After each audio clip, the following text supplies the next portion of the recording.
जागते रहो में आपका स्वागत है। मैं हूं आपके साथ शिखा शर्मा। जागते रहो में सबसे पहले बात करेंगे अफगानिस्तान की। अफगानिस्तान में तालिबान बहुत तेजी से पूरे देश में कब्जा करता जा रहा है। हालात ये हैं कि तालिबान काबुल से बस चंद किलोमीटर ही दूर रह गया है। तालिबान का तांडव पूरे देश में दिखाई दे रहा है। आम नागरिक खौफ के साए में जी रहे हैं और खासकर कि बच्चों और महिलाओं पर जुल्म बढ़ रहा है, ऐसा कहा जा रहा है।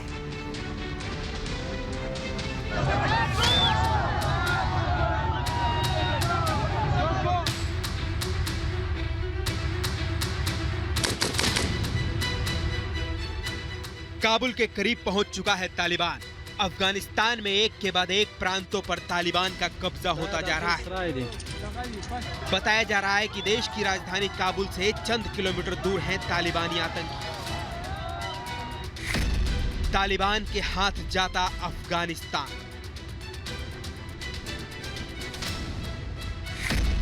काबुल पर बड़ा संकट।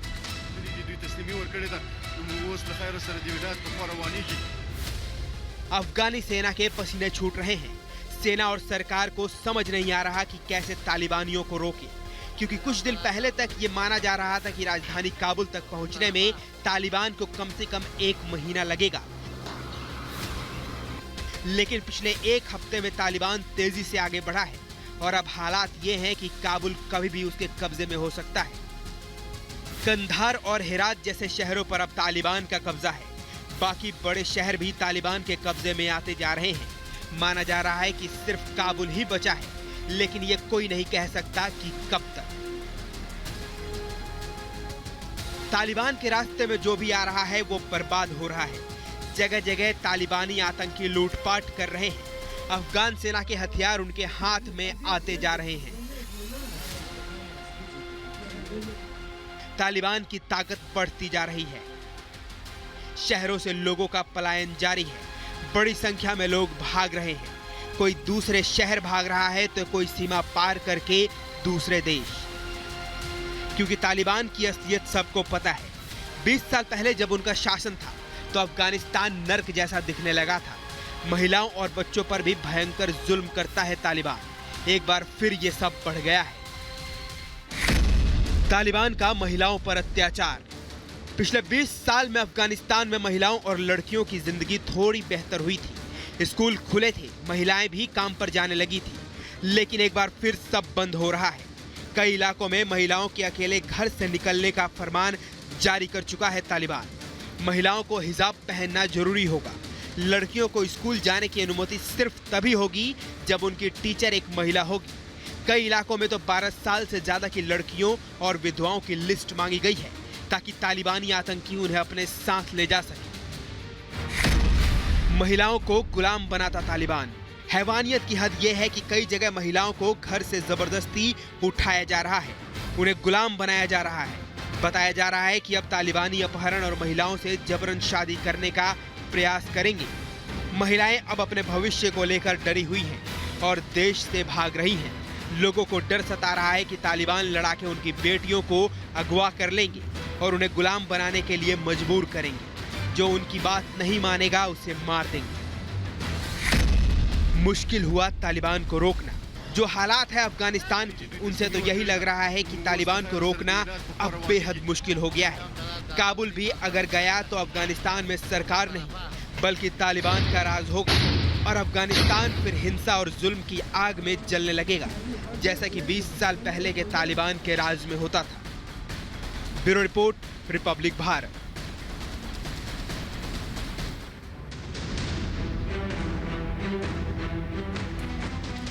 और करीब 2 महीने पहले अमेरिकी सेनाओं ने अफगानिस्तान से वापसी शुरू की थी, जिसके बाद से तालिबान वहां सक्रिय हो गया और अब पूरे देश में राज करने की ओर अग्रसर है। हालांकि अफगानिस्तान के राष्ट्रपति अशरफ गनी ने कहा है कि सेनाओं को वो एकजुट करेंगे। अमेरिकी और ब्रिटेन की सेनाएं भी वहां पर पहुंच रही हैं।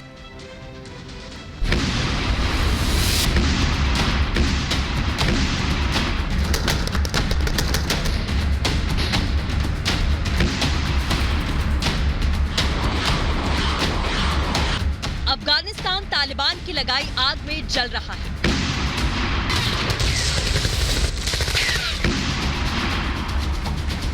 ये बड़ा है कि क्या दुनिया के ताकतवर देश अफगानिस्तान को बचाने आएंगे?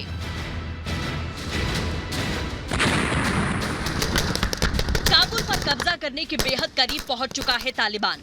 इस बीच अफगानिस्तान के राष्ट्रपति अशरफ गनी ने अपने इस्तीफे की अटकलों को खारिज कर दिया है। राष्ट्रपति गनी ने कहा कि एक राष्ट्रपति के रूप में मेरा ध्यान लोगों की अस्थिरता, हिंसा और विस्थापन को रोकने पर है। उन्होंने कहा कि मौजूदा समय में सुरक्षा और रक्षा बलों को दोबारा संगठित करना हमारी सर्वोच्च प्राथमिकता है। अशरफ गनी ने कहा कि वो मौजूदा स्थिति को लेकर स्थानीय नेताओं और अंतर्राष्ट्रीय भागीदारों के साथ परामर्श कर रहे हैं। तो क्या ये संदेश है कि अफगान सरकार को कुछ दूसरे देशों का साथ मिलने जा रहा है?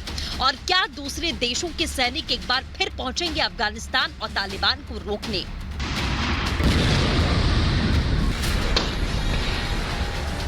राष्ट्रपति गनी ने ये संबोधन उस समय किया है जब तालिबान एक-एक करके अफगानिस्तान के बड़े शहरों पर कब्जा जमाता जा रहा है।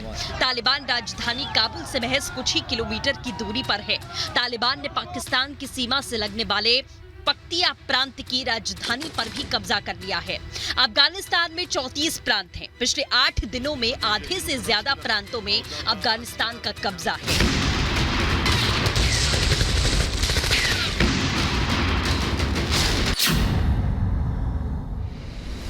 अफगानिस्तान में तेजी से तालिबान का कब्जा बढ़ने के साथ ही अमेरिका ने करीब 3000 सैनिकों को काबुल हवाई अड्डे पर पहुंचाया। मकसद ये बताया जा रहा है कि अमेरिकी दूतावास से अधिकारियों को निकाला जाए। ये भी कहा जा रहा है कि अभी हजारों और अमेरिकी सैनिक पहुंचेंगे। बताया जा रहा है कि अमेरिका 3,500 से 4,000 सैनिकों को किसी भी हालात से निपटने के लिए तैयार रहने के लिहाज से कुवैत भेजेगा। अमेरिका के अलावा ब्रिटेन भी अपने सैनिक अफगानिस्तान भेजेगा ताकि ब्रिटेन के दूतावास के कर्मचारियों, अधिकारियों को बड़े पैमाने पर निकाला जाए। वहीं कनाडा ने कहा है कि 20,000 अफगानियों को लाने के लिए विशेष अभियान चलाया जाएगा।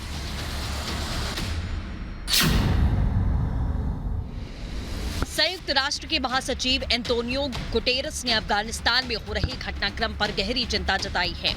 नागरिकों को पहुंच रहे नुकसान को लेकर संयुक्त राष्ट्र खासा चिंतित है। इस बीच खबर है कि अगर तालिबान का अफगानिस्तान पर पूरा कब्जा हो जाता है तो चीन तालिबान को मान्यता दे सकता है।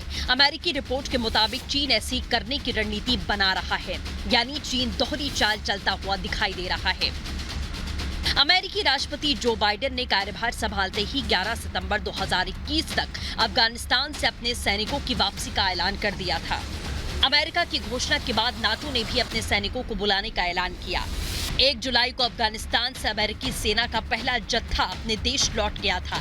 इसके बाद से ही तालिबानी लड़ाकों ने देश में खून खराबा शुरू कर दिया और जितनी तेजी से तालिबान बढ़ा है उससे पूरी दुनिया हैरान है कि आखिर उसे इतनी ताकत मिल कहां से रही है।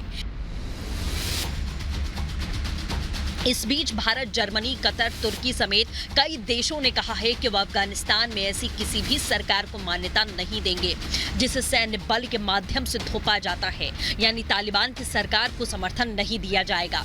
वहीं तालिबान पूरे अफगानिस्तान पर राज करने का मन बना चुका है, क्योंकि कुछ दिन पहले अफगानिस्तान सरकार ने तालिबान के साथ सत्ता में साझेदार बनने की पेशकश की थी, लेकिन तालिबान ने उसे ठुकरा दिया था। Bureau report, Republic Bharat.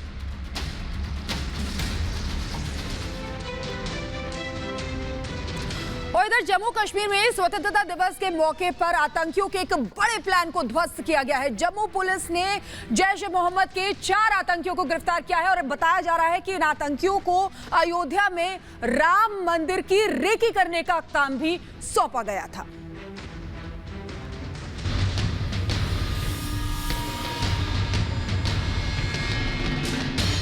Jammu में बड़ी आतंकी साजिश का पर्दाफाश।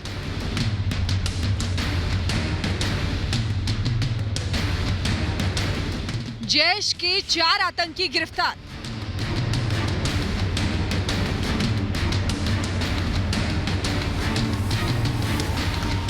राम मंदिर पर भी थी आतंकियों की नजर।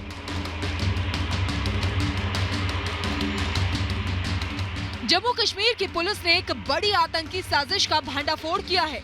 जैश-ए-मोहम्मद के 4 आतंकियों को गिरफ्तार किया है। ये आतंकी देश की आजादी के पर्व पर हमला करने की योजना बना रहे थे। पुलिस ने एक दिन पहले ही जैश के मॉड्यूल का भांडाफोड़ करके इन्हें शिकंजे में ले लिया है। बताया जा रहा है कि ये आतंकी ड्रोन से गिराए गए हथियारों को इकट्ठा करने जा रहे थे। इसके बाद कश्मीर घाटी में सक्रिय आतंकवादियों को हथियारों की सप्लाई करते। साथ ही ये आतंकी 15 अगस्त से पहले जम्मू में आईईडी लगाने और देश के दूसरे हिस्सों में महत्वपूर्ण ठिकानों की रेकी करने की योजना बना रहे थे, जिनमें अयोध्या का राम मंदिर भी शामिल था। जैश का एक कमांडर शाहिद नाम का है, जिसको मुनज़्ज़िर नाम से भी जानते हैं ये, उसकी तरफ से ये एक मॉड्यूल खड़ा किया गया था। इसमें काफ़ी लोग शामिल हैं। इसमें 4 लोगों को हमने अभी तक गिरफ्तार किया गया है। अयोध्या की रिकनेसेंस करने का असाइनमेंट दिया गया था। तो जिसके पहले कि ये अयोध्या की रिकनेसेंस करता या हथियार पिक करता, इसको गिरफ्तार कर लिया गया। 15 अगस्त से ठीक पहले जम्मू कश्मीर पुलिस को बड़ी कामयाबी मिली है। आतंकी संगठन जैश ए मोहम्मद के 4 आतंकियों को गिरफ्तार किया गया है, जिनमें से 3 कश्मीर घाटी से हैं, वहीं एक उत्तर प्रदेश के शामली से है। आतंकियों का यह प्लान था कि 15 अगस्त से पहले जम्मू में वाहन में एक आईडी लगाई जाए, जिससे कि एक बड़ा धमाका किया जाए। और इसके लिए लगातार निर्देश पाकिस्तान में बैठा जैश ए मोहम्मद का कमांडर शाहिद दे रहा था। न सिर्फ जम्मू बल्कि इसके साथ साथ राम जन्मभूमि और पानीपत में ऑयल रिफाइनरी फैक्ट्री भी इन आतंकियों के निशाने पर थी। गिरफ्तार आतंकियों में से एक उत्तर प्रदेश के शामली का रहने वाला है, जिसकी पहचान इजहार खान के रूप में हुई है। दूसरे आतंकी कश्मीर के रहने वाले हैं। इनमें तौसीफ अहमद शाह शोपिया का रहने वाला है, जहांगीर अहमद भट्ट पुलवामा और मुंतजिर मंजूर भी पुलवामा का रहने वाला है। बताया जा रहा है कि इनको पाकिस्तान में बैठे जैश कमांडर शाहिद से आदेश मिलते थे। जैश ने इन्हें पानीपत तेल रिफाइनरी की रेकी लेने के लिए भी कहा था। फिर इन आतंकियों को अयोध्या राम जन्मभूमि की रेकी करने का काम सौंपा गया, लेकिन इस काम को पूरा करने से पहले ही इन्हें गिरफ्तार कर लिया गया। जम्मू पुलिस को अयोध्या राम मंदिर की रेकी करने के पहले जैश के एक बड़े आतंकी को जम्मू पुलिस ने गिरफ्तार किया है। जम्मू पुलिस के मुताबिक इजहार नामक एक व्यक्ति, जिसको कि पाकिस्तान में उसके हैंडलर मुंजीर के माध्यम से उसको लगातार उसको इशारे मिल रहे थे। और बताया जा रहा है कि गिरफ्तार आतंकी जैश के लिए भर्ती करने का काम भी कर रहे थे। इन आतंकियों से पुलिस पूछताछ कर रही है। इनके बाकी साथियों का पता लगाने की कोशिश की जा रही है। Bureau report, Republic Bharat.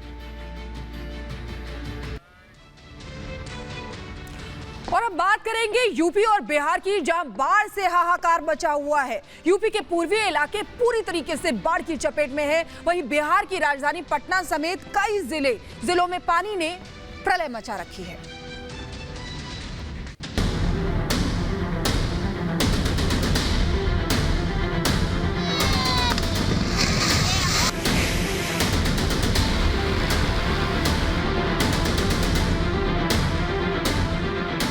जब विकराल रूप ले ले तो हालात चिंताजनक हो जाते हैं।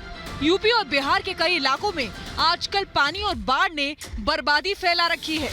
नदियां खतरनाक स्तर पर बह रही हैं। शहरों के अंदर नदियों का पानी घुस गया है।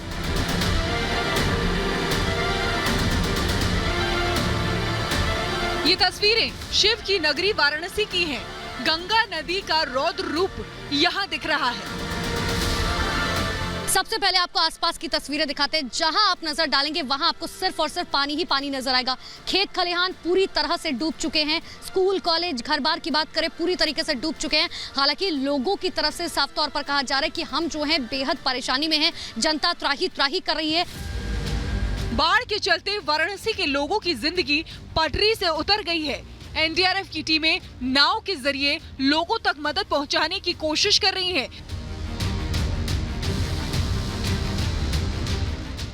जो लोग फंसे हुए हैं उन्हें निकाला जा रहा है। वाराणसी वो संसदीय क्षेत्र प्रधानमंत्री नरेंद्र मोदी का, जिसका बखान विदेश में भी किया जाता है, लेकिन आज वो बाढ़ से प्रभावित है। और जिसके बाद हम मारुति नगर पहुंचे। आप आसपास के इलाकों की तस्वीरें देखिए कि आखिर किस तरीके से बाढ़ के बाद ये पूरा इलाका जो है डूब गया है। हम आपको ग्राउंड रियलिटी दिखाने के लिए खुद एनडीआरएफ की, सबसे पहले मैं आपको एक तस्वीर दिखाऊंगी जहां पर देखिए एनडीआरएफ के तमाम अधिकारी जो है वो पूरी तरीके से मुस्तैद है।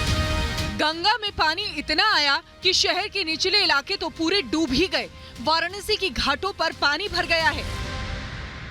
ग्रामीण इलाकों का तो और भी बुरा हाल है। कई इलाकों में पानी भरने के बाद बीमारियां फैलने का खतरा हो गया है। ये तस्वीरें यूपी के मिर्जापुर की हैं। विंध्याचल धाम के दूसरी तरफ हरसिंहपुर गांव बाढ़ में डूबा हुआ है। गांव के हजारों लोग बाढ़ से प्रभावित हुए हैं। सैकड़ों मकान पानी में डूब चुके हैं।